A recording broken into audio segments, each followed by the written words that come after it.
5 টাকা ছিল মানি ব্যাগে, তুই হাত দিয়ে তুই নিয়েছিস।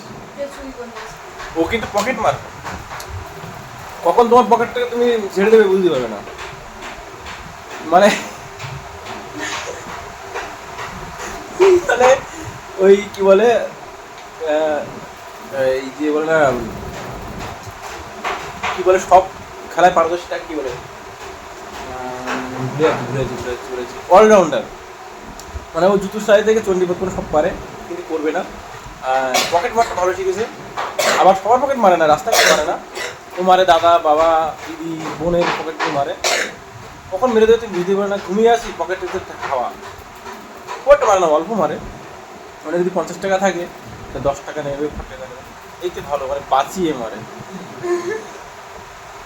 যে বোনকে আমি মাথায় তেল দিয়ে দিতাম, কত ভালোবাসতাম, কত আলোচনা করতাম, তা সে বোন কিন্তু আলাদা হয়ে গেছে, ঠিক আছে। আজকে আমি ধরো ছুটি থাকলে, মানে আমার ছুটি থাকলে কিন্তু আমি হলো মানে বাড়িতেই খাই। হোটেলে আমার যে কোম্পানি কাজ করি সেখানে 3 বেলা খাওয়ার আমাকে হয়ে যায়। ওখানে আমার ডিউটি করলে খাওয়ার কোনো প্রবলেম হয় না। নাইট করে আসি যেহেতু, সকালে ব্রেকফাস্ট করে আসি, দুপুরে একটু খিদে লাগে তাও খাই না, রাত্রে আমার খেতেই হবে। তা রাত্রে দেখো এই খাচ্ছি রুটি রুটি তরকারি। কাকু এসছে বাড়িতে, কাকু তরকারি দিয়েছে আর ডিম ভাজা। আর ও দুপুরবেলা খেয়ে নিয়েছে একা একা, রাত্রেও খেয়ে নিয়েছে একা একা। হ্যাঁ, এসে কোথা থেকে কিমি খেয়ে এসছে, খেয়ে ওগুলো হাউ মাউ করে খেয়ে নিয়েছে। তা বুঝতে পারছে যে বোনকে আগের ভিডিওগুলো, এতদিন কিন্তু ভিডিও ছাড়ছি না, এই প্রায় 10-15 দিন হয়ে গেছে ওর সাথে জ্ঞান কথা বলি না। আজ যদি কথা বলছে, কথা বলতামই না। আর ভাবলাম ঘর ভাত ছেড়ে মানে বাড়ি থেকে পালাবো, ওকে আর রাখবো না, ওর সাথে ও আলাদা থাক। তো আলাদা হয়ে গেছে, আলাদা রান্না করে খাচ্ছে, আলাদা সব কিছু খাচ্ছে, একবারে বলিনি। এই দিনটা, আজকের দিনটা স্মৃতি হিসেবে রেখে দিচ্ছি। দেখো ভিডিও করলে কত কী, মানে যদি প্রত্যেক দিনে ভিডিও করে রাখা যায় তাহলে মনে থাকে যে কে কীরকম তোমাকে ব্যবহার করেছে, কে কীরকম শয়তান, কে কীরকম না। হ্যাঁ, হাসছে, হাসি না, এর শোধ একদিন নেবো, খাতায় লিখে রাখছে। হ্যাঁ, আর এই যে ভিডিও করে রেখে দিলাম, মানে হিসাব কী করে নেবো, বড়াই গন্ডাই নেবো। গাইস, আর হাত পা ধুই নেই, হাত পা ধুয়ে একটু খাওয়াটা মানে হালকা বাসিয়ে রেখেছি, কারণ এই যে হালকা বাসিয়ে রাখার কারণটা দেখানোর জন্য তোমাদের যে এখন 12টার মতো বাজে। আমি খাবার নিয়ে এসেছি 11:30টার সময়, খুঁজে খুঁজে সেই দোকান আর্ধেক বন্ধ হয়ে গেছে। প্রথমে গেছি কেষ্টুর বাজারে, পাইনি। তারপরে গেছি হলো এদিকটা, এছাড়াও মানে খুঁজে খুঁজে একটা দোকানের লাস্ট বন্ধ করছিল, তখনকে নিয়ে এসেছি। তাই সেই বলে রাখতে পারি মারে কি পেয়ে গেছি খাবার। ও কিন্তু ভাত রান্না করে নিজের মধ্যে খেয়ে নিয়েছে, একবারও বলিনি। সেদিনকে আমারও সময় আসবে না একদিন, আমারও বউ হবে বা গার্লফ্রেন্ড হবে, সে রান্না করবে, ও থাকবে আমার বাড়িতে সেদিনকে। হ্যাঁ, ও ঘুমাবে, আমি সেদিন খাবো সামনে। কালকে কি খেয়েছে? কালকে চিকেন কর্মা খাচ্ছে আমার সামনে। চিকেন যাবো ওই মানে মুরগির ঠ্যাং দিয়ে একটা কি কি দুপুরে খাচ্ছি করে কর্মা করে। যাই হোক, বলিনি একবার, ঠিক আছে। ভাবছি এসব দিনগুলো আসবে একদিন। মানে আমার এখন দেখা যাচ্ছে আমি ইনকাম করি, টাকা পয়সার একটা কোনো প্রবলেম নেই, মানে আমার এখন রান্না খাওয়ার প্রবলেম হয়, সেইটা সত্য নিচ্ছে, ঠিক আছে। সেই স্বাদটা নিচ্ছে না, তোকে লাচিয়ে তাড়িয়ে দেবে, তখন কোথায় যাবি? ঠিক আছে, শেষ করে গাইস, বাড়িতে যদি কোনো মহিলা থাকে, মানে মহিলা বলতে মানে বোন, দিদি বা তোমার ওয়াইফ, তাদের সাথে মানে বাড়িতে গ্যাঞ্জাম করবে না। কেন বলো তো? তাহলে তোমার খাওয়া বন্ধ হয়ে যাবে। কালকে সকাল থেকে আমি এখন ভাত খাইনি, মানে ও একা একা খেয়ে নিচ্ছে, রান্না করছে, ও খেয়ে নিচ্ছে। কেকটা বললাম ধান্দাবাজি করে কেকটা নিয়ে আসো, মানে ওর মতনও কেকটা খেয়ে নিল। তা আমি ওর ভাত রান্নাকে ভাতটাও খেয়ে নিচ্ছি। মানে খাওয়ার ওপরে গ্যাঞ্জাম, মানে খাওয়ার রাগ করাই যাবে না। বাড়িতে যখন মেয়ে ছেলে রান্না বান্না করে, মেয়ে ছেলে রান্না বান্না করলে তোমার রান্না শিখতে হবে। আমি তো রান্না তোমার পারি না, এই কারণে দেখো ওর মতনও খেয়ে নিচ্ছে আর আমি না খেয়ে থাকছি।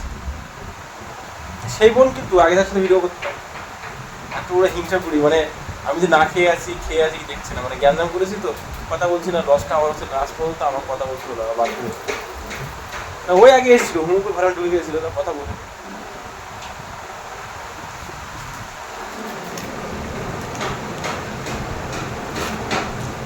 রাক্ষসের মধ্যে খাচ্ছে, রাক্ষসী কটকটি। কেকটা একা খালি কেন?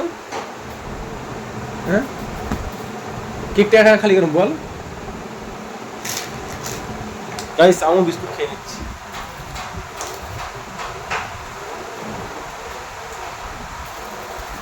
Heavy taste. কেড়ে খেতে হবে, খাওয়ার জিনিসটা কেড়ে খাবে। কেউ তিরু কিনা তিরু দেখার দরকার নেই। দেখে তোমার যে খাওয়া জিনিসটা কেড়ে খেতে। তো গাইস অনেকদিন বাদে ফোন তাহলে লন্ডন থেকে ফিরলো তো একটু রেস্টে ছিল, একটু ঘুরতে গেলো, মানে একটু ফিরি হলো, তারপরে আবার আসছে আমাদের মধ্যে লাগে। তা ক্যাটরিনা কাইফ তো একটু মানে তাকে টাকা পয়সা দিয়ে ভাগ করে নিয়ে আসতে, এমনি ফ্রিতে আসে না, তাহলে শ্যুট করতে। আর এই কদিন ছুটি ব্যস্ত ছিল। কোথায় শ্যুট করছিলি না তুই? লন্ডন থেকে 500 টাকা নিয়ে এসেছে। লন্ডন থেকে 500 টাকা নিয়ে এসছে। গাইস কোথায়? হ্যাঁ দেখাও।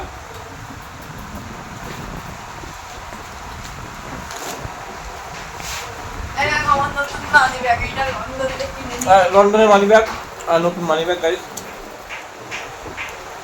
দেখুন এর ভেতর কত টাকা আছে। কই গাইস ম্যাজিক টাকা ছিল, টাকা এখন গায়েব হয়ে গেছে। এই 10 টাকা পড়ে রয়েছে। গাইস মানে ক্যাটরিনা কাইফের মানি ব্যাগে 10 টাকা পড়ে আছে, লজ্জার বিষয়। তা ও ছিল 500 আমি জানি না 5 টাকা ছিল মানি ব্যাগে, তুই হাত দিয়ে তুই নিয়েছিস। কে চুরি করে নিয়েছে? ও কিন্তু পকেট মার, কখন তোমার পকেটটাকে তুমি ছেড়ে দেবে বুঝতে পারবে না। মানে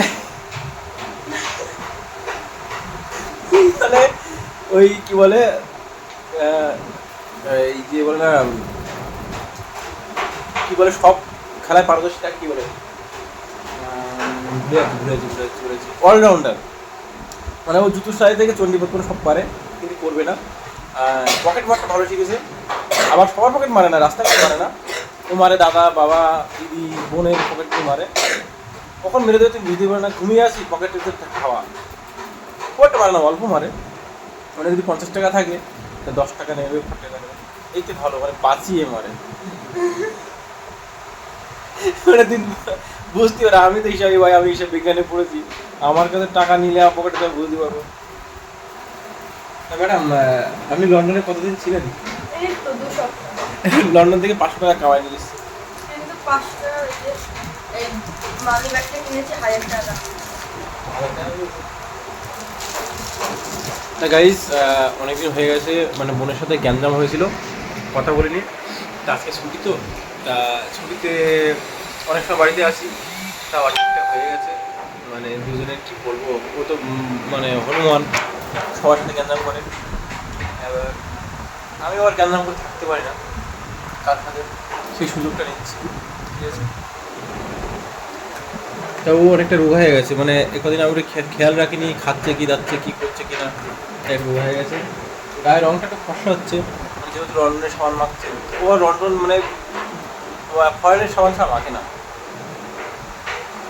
এই যে জলের বোতলটা দেখতে পাচ্ছেন, এটা হলো এই যে জলটা, এগুলো 1,500 টাকা দামের বোতলের জলও খায়। এটা হলো 1,500 টাকা দাম, লেখা আছে আবার 10 টাকা। জলটার দাম বেশি, এটা জল তারা খায় না, মানে ধনী লোক তো না। দেখা যাচ্ছে খাওয়া দাওয়া করছে, এখন খাবো হলো এটা হলো কী বলে সামুদ্রিক মাছ, মানে হাঙরের বাচ্চা রান্না হয়েছে বাড়িতে, তা খাবো। দুপুরবেলা রান্না হবে হলো এই যে হাতির মানে ডিম, হাতির ডিম রান্না হবে, ও রান্না করবে হাতির ডিম ভাজা। কালকে আমি হাতির ডিম ভাজা খেয়েছিলাম, আজকে এখন খাওয়া হাঙরের বাচ্চা রান্না হয়েছে, তাই ওরা খাওয়া দাওয়া করে নিয়ে তারপর দেখাচ্ছে হাঙরের বাচ্চা কেমন খেতে, টেস্টটা কেমন তোমাদের। দেখুন দাদা কি খাচ্ছে, হাঙরের বাচ্চার মাছ। এই যে হাঙরের বাচ্চা, দেখো হাঙরের বাচ্চা দেখতে, মাথা দেখতে পাচ্ছ, এটা হাঙরের বাচ্চা রান্না হয়েছে বাড়িতে। তা এটা নিয়ে এসেছিলো, কাকু নিয়ে এসেছিলো হাঙরের বাচ্চা, এখানে 2 পিস আছে, একটা বোন খাবে একটা আমি খাবো। এই গালটা দেখতে পাচ্ছ পুরো হাঙরের বাচ্চা, কিন্তু তো এই সবসময় পাওয়া যায় না, এটা সামুদ্রিক মাছ। এটা হলো দীঘা থেকে এসেছিলো, আর বোন যে পছন্দ করে নিয়ে এসেছে দাদাকে হাঙরের বাচ্চা খাওয়াবে বলে। তবে হাঙরের বাচ্চা খেয়ে নেই, তারপর তোমাদেরকে দেখাচ্ছি কেমন, মানে টেস্টটা কেমন খেয়ে দেবো। দাদা 30 লাখ টাকা ভাত খাচ্ছে। আর এই যে চালটা না, এর এক বস্তার দাম 30 লাখ টাকা করে। এটা আলাদা লেভেলের, এটা সবটা পাওয়া যায় না, এটা হলো বিদেশ থেকে আনা। মানে আমাদের এখানে কিলো 60 টাকা করে, কিন্তু এক বস্তা নিলে হলো 30 লাখ টাকা নেয়। আমরা এক বস্তা কিনি না, আমরা 60 টাকা কিলো কিনি। তো দেখুন গাইস, দাদা এখন খাচ্ছে হাঙরের বাচ্চা দিয়ে ভাত খাবে। এই খাওয়া চালু করে দিয়েছে। এই যে এটা হাঙরের বাচ্চা, আমি ওখানে নিয়ে এলাম পাতে হাঙরের বাচ্চা। আর রান্না হয়েছে থাইল্যান্ড থেকে পটল আনা, এই পটল। আর এই আলুগুলো জার্মান থেকে আনা। এটা আলাদা লেভেলের টেস্ট। তো দাদা খেয়ে নিক, তারপর যাচ্ছে। আরো কিছু রান্না হয়েছে, দিয়ে আসো। আর কি রান্না হয়েছে? আর ওই যে কি বলে, আরেকটা কি সবজি না কি রান্না হয়েছে, যাও গ্যাসের উপর রাখা যাবে। তুই খাবি দুটো? চচ্চড়ি? না না না খাবি তো? না। তা গাইস, উনি তো মানে ভিআইপি লোক, সকালে ছাড়া সকালে খান না। আর কি বলবো না খেলে। তো চলুন গাইস, দাদার খাওয়া হয়ে যাক, তারপরে আবার দেখা হচ্ছে। খাওয়া দাওয়া করে নেই গাইস, অনেক খিদে লেগেছে।